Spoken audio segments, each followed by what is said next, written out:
वानवडी परिसरामध्ये माझी आपल्याला हात जोडून विनंती आहे, मी इतकं आपलेपणाने सकाळी 9ला तुम्हाला बोलवलेलं आहे, जरा माझ्या योग्यतेच्या बातम्या, तुम्हाला कुठल्याही बातम्या विचारायचा प्रश्न विचारायचा अधिकार आहे, पण म्हणूनच मला माझी सटकती काय म्हणजे एवढं आपलेपणाने येतोय, बोलतोय, बसतोय काय, आता ह्या प्रश्नाला काय अर्थ आहे का? त्यांनाही माहिती की माझ्याकडनं उत्तर मिळणार नाही.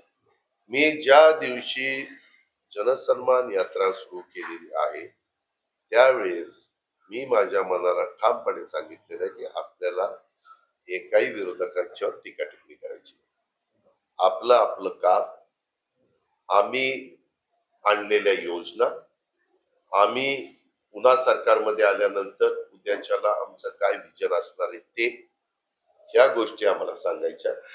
आणि आज मी पत्रकार मित्रांनो तुम्हाला सांगतो, कुणी महाराष्ट्रामध्ये जा, बरेच जण तिथले आमदार किंवा तिथले उमेदवार असं म्हणतात मतं मागायला.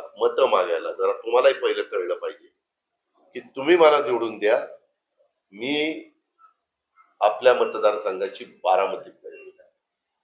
किती मी तुम्हाला उदाहरण देऊ, पण काय पुण्याच्या वानवडी परिसरामध्ये पुण्याच्या वानवडी परिसरामध्ये एका चालत्या बसमध्ये बस चालकाने एका अल्पवयीन मुलीवरती अत्याचार केल्याची घटना उघडकीस आली. सातत्याने या घटना होत आहेत. कुठेतरी गृहमंत्र्यांचं अपयश आहे काय? अहो, मी आत्ताच सांगितलेलं आहे, यामध्ये कधी कधी एक दिखावा देखील केला जातो. आपल्याच बारामतीमध्ये घटना घडलेली होती, मी तुम्हाला त्याचं उदाहरण दिलं आणि ती मुलगी म्हणली त्या मुलाला मला अडकवायचं होतं म्हणून मी हे सगळं केलं. पूर्णपणे यंत्रणा हल्ली. आता आपण जे सांगताय, आम्ही तर सातत्याने याच्याबद्दलचे कायदे कडक करतोय, केंद्र सरकारने कायदे कडक केले.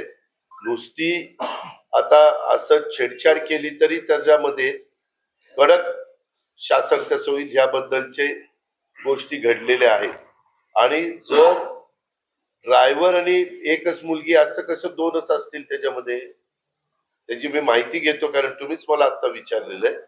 मी आता प्रेस संपली की ताबडतोब सिटीला विचारतो कुठं वानवडीला घडली, कधी घडली? आज घडली, आज काल संध्याकाळी 4:30च्या सुमारास. दुपारी? 4:30च्या सुमारास. अरे दुपारच ना, पहाटे. दुपारच्या. मग 4:30ला घडली तेव्हा बसमध्ये कुणी नव्हतं, कंडक्टर वगैरे अल्पवयीन मुलगी होती. असतील. आता मी बस ड्रायव्हर आहे, हा कंडक्टर आहे आणि तुम्ही सगळी बसलाय आणि एका मुलीवर कोणी काय करतं तर बाकीची काय करत? स्कूल बसच्या. ही बाब अतिशय गंभीर आहे. त्याच्याबद्दलची चौकशी प्रेस संपल्या मी करीन आणि जे काही पुढची कडक ऍक्शन असेल ती मी करायला सांगेन.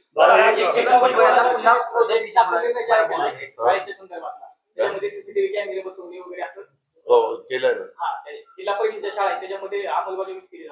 नाही, जिल्हा परिषदेच्या शाळेची परिस्थिती थोडी बिकट आहे म्हणून अंमलबजावणी केली जात नाही.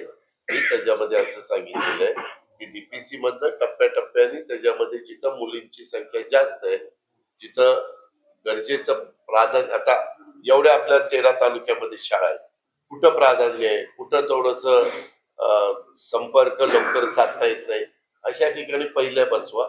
जिथं शहरी भागातल्या शाळा किंवा बऱ्यापैकी ग्रामपंचायत तिथं जरा हे करा असं सांगितलंय.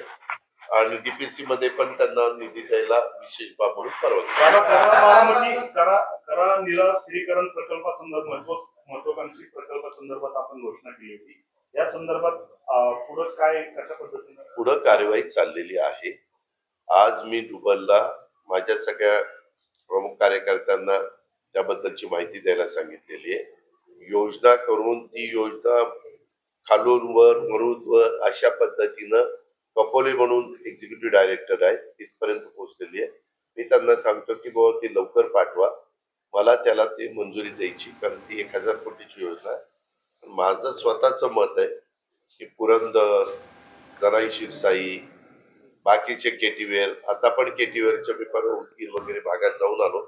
आपण जे रूपांतर करतोय बॅरेजेस मध्ये करेचं, त्याच्यातनं बराच परिणाम झालेला तुम्हाला दिसेल, कारण नवीन नवीन टेक्नॉलॉजी येते, नवीन नवीन रिसर्च होतो आणि त्याच्यातून पाणी म्हणजे एकेकाळी टेंबूत आकारी म्हैसाचं पाणी टेंबूचं 5-6 टप्प्यामध्ये तिथनं उचलून पार सांगोल्याला जाईल असं लोकांना खरं वाटत नव्हतं, पण ते गेलं. आता हाय स्पीडचे पंप निघाले, आता सोलरवर देखील तुमच्या मोटरी चालू शकतात. त्याच्यावर लाईट बिल पण तुम्हाला त्याच्यातनं मर्यादित येऊ शकतं आणि म्हणून ही सगळी योजना आपण आणलेली आहे. आणि तुम्ही पाहिलं यंदा वीरवरून किती पाणी वाहून गेलं. आपण वीरचं ओव्हरफ्लोच पाणी तिथनच उचलतोय आणि पावसाळ्यामध्ये वरच्या भागामध्ये आणून ती जी गावं घेतली त्या सगळ्या भागातले तलाव वगैरे लोकांनी केलेली शेततळी वगैरे जे काही भरता येईल ते सगळे आपण भरून घेणार आणि त्याच्यानंतर जे एक आरक्षित पाणी काही मला मिळालेलं आहे ते त्याच्यातनं देणार, अशा पद्धतीची ही योजना.